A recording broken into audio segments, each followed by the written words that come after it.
नमस्कार। आज मैं आपको कोई कविता नहीं सुनाऊंगा, बल्कि एक कहानी सुनाऊंगा। हरियाणा के ज़िला चरखी दादरी के एक छोटे से गांव चंदौली के होनहार बच्चे की कहानी, जिसने अपनी मेहनत से, अपनी लगन से और दृढ़ इच्छा शक्ति से अपने पहले ही प्रयास में यूपीएससी के द्वारा आयोजित एनडीए की परीक्षा में देश भर में टॉप करके न केवल अपने गांव देहात का नाम रोशन किया, बल्कि अपने प्रदेश हरियाणा का नाम भी रोशन किया। आप बिल्कुल ठीक समझे, मैं बात कर रहा हूं अनुराग सांगवान की। अनुराग सांगवान के पिता जीवकराम जी और उनकी माता सुदेश जी का होनहार पुत्र गुड़गांव में पढ़ाई करके और पहले ही प्रयास में उसने अपनी सफलता का झंडा गाड़ दिया। वह हजारों युवाओं के लिए प्रेरणा स्रोत बन गया और अनुराग ने ये साबित कर दिया कि परिश्रम ही सफलता की कुंजी है।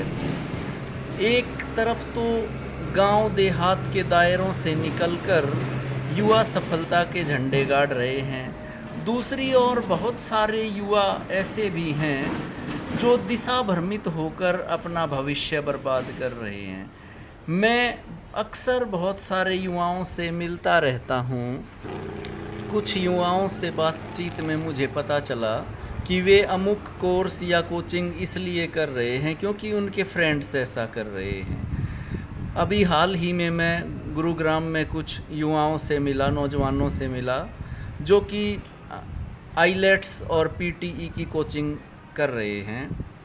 तो उन्होंने, जब मैंने उनसे पूछा कि भाई आप ये कोचिंग किस लिए कर रहे हो, तो उनमें से ज़्यादातर युवाओं ने कहा कि हम ये कोचिंग इसलिए कर रहे हैं क्योंकि हमारे फ्रेंड्स ऐसा कर रहे हैं। तो ये एक जो बात थी, ये दिमाग में गहरे तक स्ट्राइक कर गई। ये दिशाहीन, लक्ष्यहीन जो एक भेड़ चाल बन गई है, इस पर अभिभावकों और अध्यापकों को गहन चिंतन मनन करने की आवश्यकता है। अंत में अनुराग को बधाई देते हुए इतना ही कहूँगा कि जीवन के मार्ग में चुनाव की कुशलता, लक्ष्य निर्धारण और पूर्ति में सहायक सतत प्रयास के द्वारा ही सफलता प्राप्त की जा सकती है।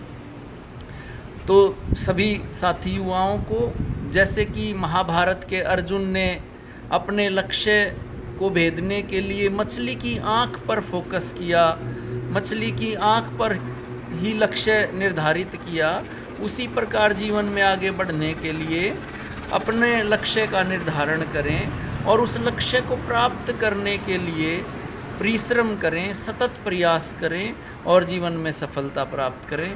धन्यवाद।